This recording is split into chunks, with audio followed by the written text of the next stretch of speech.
नमस्कार। अब ज़िबरेलिक एसिड का हमने स्ट्रक्चर और उसका बायोएसी उसका वर्क सब देखने के बाद हम आते हैं उसके फिज़ियोलॉजिकल इफ़ेक्ट्स क्या-क्या हैं और साथ ही में उसका एग्रीकल्चर यूज़ क्या-क्या है। तो सबसे पहले हम आते हैं फिज़ियोलॉजिकल इफ़ेक्ट्स। तो फिज़ियोलॉजिकल इफ़ेक्ट्स में सबसे पहले स्टेम इलॉन्गेशन, जैसा कि हम पहले भी उसके स्ट्रक्चर में हम कह रहे हैं कि स्टेम इलॉन्गेशन को प्रमोट करता है। स्टेम इलॉन्गेशन मतलब कि जो इंटरनोड स्टेम के इंटरनोड की लंबाई में वृद्धि करता है। ये स्टेम इलॉन्गेशन किस तरह से प्रमोट करता है? सेल की लंबाई में वृद्धि करता है, सेल डिवीज़न को प्रमोट नहीं करता है, इलॉन्गेशन को प्रमोट करता है। ये ऐसे कुछ ऐसे प्लांट्स हैं सलाद जैसे, सलाद नाम का एक प्लांट है, उसके इंटरनोड ऐसे द्विवर्षीय पादप जो प्रथम वर्ष में रोजेट हैबिट प्रदर्शित करते हैं और ज़िबरेलिक एसिड के द्वारा उपचारित करने पर इनमें रिप्रोडक्टिव फेज के पहले अत्यधिक इलॉन्गेशन होता है और लीफ का निर्माण नहीं होता है। तो इस तरह से ये जो इलॉन्गेटेड इंटरनोड्स हैं जो लीफलेस हैं, इनको हम बोल्ट कहते हैं और इस तरह से जो प्रोसेस है उसको बोल्टिंग की प्रोसेस कहते हैं और बोल्टिंग के पश्चात इनके अंदर फ्लावरिंग होती है।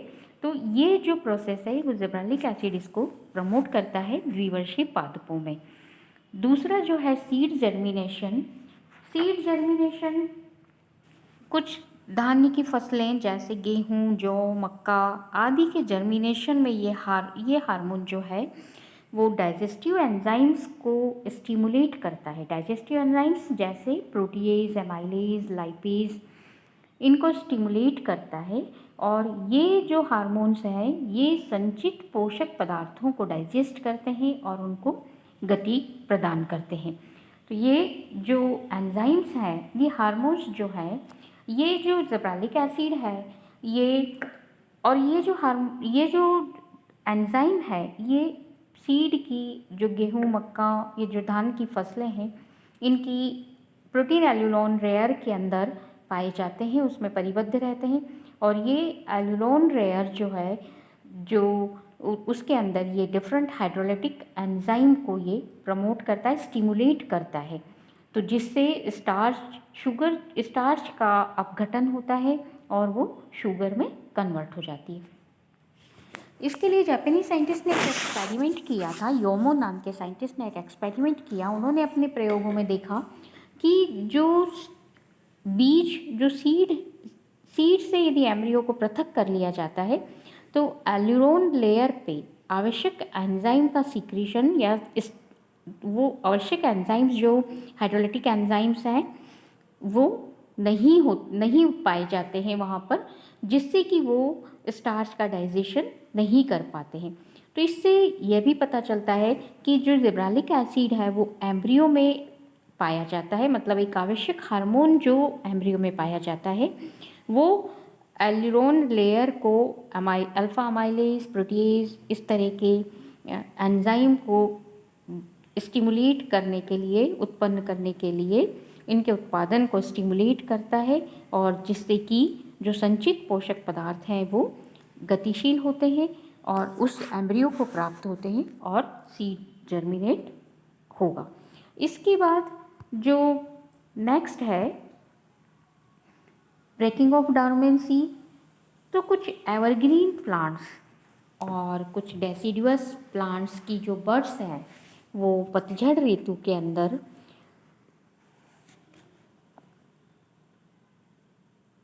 डोरमेंट हो जाती हैं और ये डोरमेंसी जो है वो इन बर्ड्स में ठंड या ड्रॉट के प्रभाव से बच जाती है। ये जो सुसुप्त अवस्था में ये जो कलिकाएं पाई हो जाती हैं ये ठंड या जलाभाव से के प्रभाव से इस एंजाइम की प्रेजेंस में ये बच जाती है और इसी प्रकार से अनेक सीड भी डोरमेंसी को प्रदर्शित करते हैं। तो प्रकृति में ये जो डोरमेंसी पाई जाती है जो ठंड के कारण या दीर्घकालीन ठंड जो पड़ती है या दीर्घकालीन ठंडे तापक्रम या फिर ज़्यादा लाइट एक्सपोजर से ये दूर हो सकती है।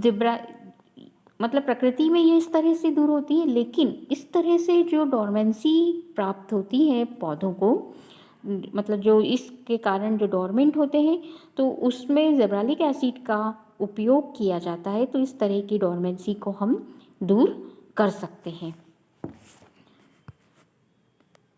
फ्लावरिंग या सक्स एक्सप्रेशन, तो फ्लावरिंग के लिए ज़ेब्रालिक एसिड जो कुछ पौधों में फ्लावरिंग को प्रेरित करता है और फोटोपीरियड और वर्नलाइजेशन की आवश्यकता को भी प्रतिस्थापित करता है।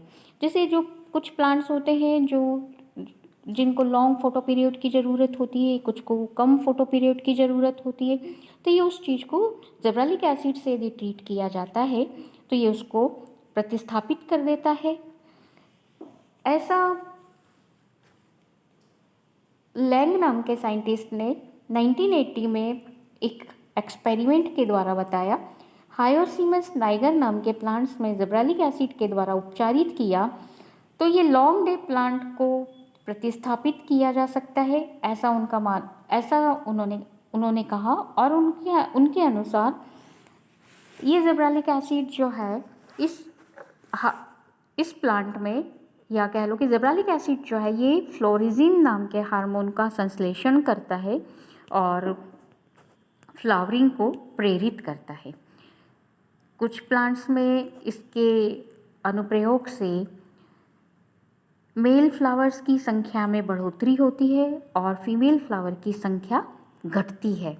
तो जो मेल फ्लावर है वो आनुवंशिक रूप से तीव्र गति से बढ़ते हैं और फीमेल फ्लावर के कंपैरिजन में, जैसे कैनाबिस सटाइवा में यहाँ पर ज़ेब्रालिक एसिड का उपयोग किया जाता है, उपयोग करके मेल फ्लावर को प्रोड्यूस करना प्रारंभ कर देते हैं। ये जब ज़ेब्रालिक एसिड का उपयोग किया जाता है तब यहाँ पर मेल फ्लावर लगना स्टार्ट हो जाते हैं।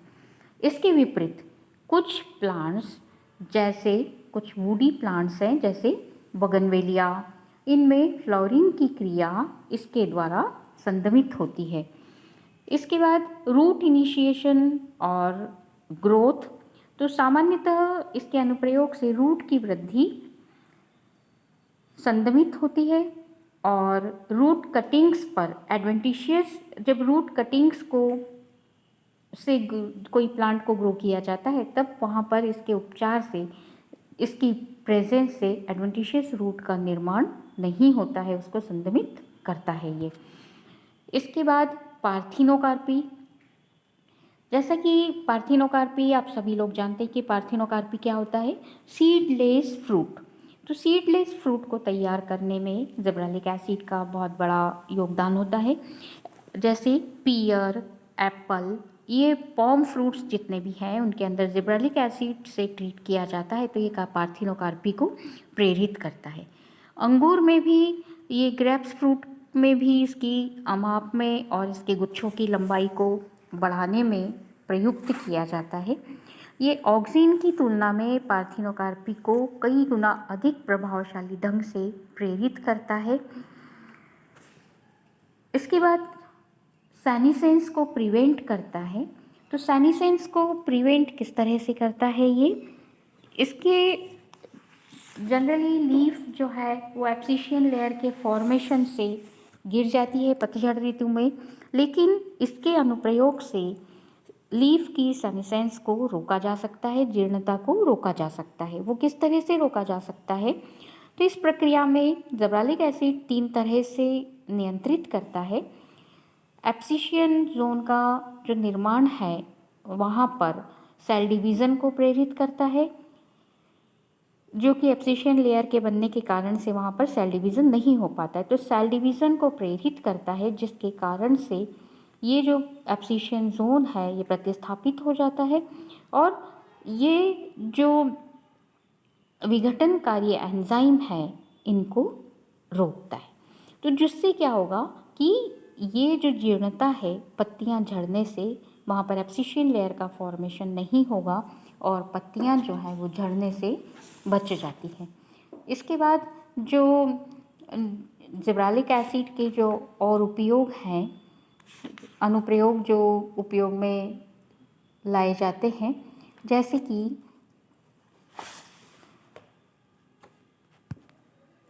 एग्रीकल्चरल यूज़, अब एग्रीकल्चर में किस तरह से जिब्रेलिक एसिड का उपयोग किया जाता है। तो जिब्रेलिक एसिड के द्वारा, जैसा भी आपको बताया, बोल्टिंग की क्रिया, तो जो बाइन्युअल प्लांट्स हैं जैसे सलाद, उसमें यूनिफॉर्म बोल्टिंग और बीज उत्पादन में बढ़ोतरी के लिए इसका उपयोग किया जाता है। अभी जैसे आपको बताया कि अंगूर की संख्या में और उसकी अमाप में वृद्धि के लिए जिब्रेलिक एसिड का उपयोग किया जाता है।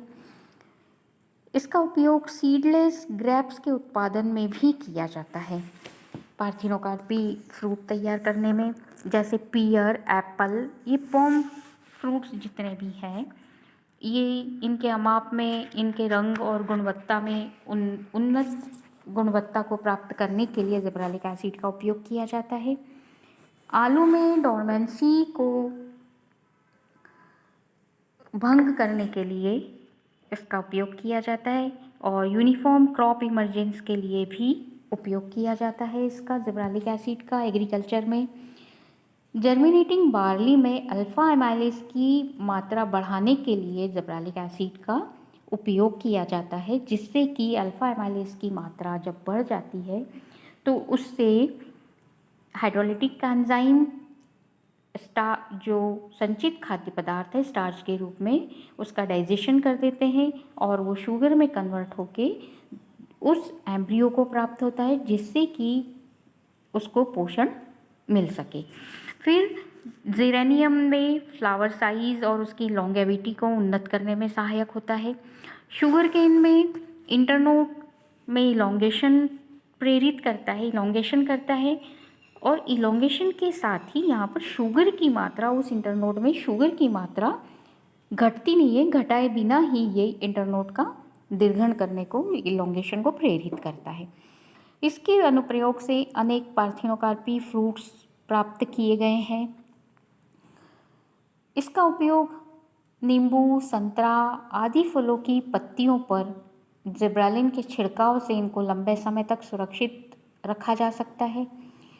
मटर, टमाटर, पत्ता गोभी, खीरा आदि में जिब्रेलिक का इसका उपयोग करके पत्तियों की साइज़ में वृद्धि की जा सकती है। कुछ बीज के निर्माण में, कुछ बीज कॉनिफर्स जैसे टेक्सस, पाइनस आदि में इसके प्रयोग किया जाता है। बीज के निर्माण में बढ़ोतरी के लिए इसका उपयोग किया जाता है। कुछ फ्लावरिंग बर्ड के निर्माण में ये इसको उपयोग किया जाता है, जैसे पोम फल है, स्टोन फल है, इनमें ये इसका उपयोग किया जाता है, जो कि फ्लावरिंग बर्ड को निर्माण करने को प्रेरित करता है। माल्ट इंडस्ट्री में इसका उपयोग किया जाता है, माल्ट के निर्माण में इसका उपयोग किया जाता है। बियर उद्योग में जो कच्ची सामग्री के रूप में इसको प्रयुक्त किया जाता है, तो ये हार्मोन जो है बीज को जब भिगोने से अल्फ़ा एमाइलेज की सक्रियता बढ़ाता है और स्टार्च को शुगर में कन्वर्ट करता है। तो इस तरह से ये एग्रीकल्चर में काफ़ी उपयोगी हार्मोन है, और काफ़ी, जैसे पार्थिनोकार्पी फ्रूट तैयार करना, इस तरह से ये काफ़ी उपयोगी हार्मोन है। अब इस हार्मोन की कड़ी में अगला जो है वो साइटोकाइनिन है। जिब्रेलिन के बारे में आपको वो कंप्लीट बता दिया, इसके पहले ऑक्सिन के बारे में बता दिया। अब साइटोकाइनिन हम नेक्स्ट लेक्चर में लेंगे। धन्यवाद।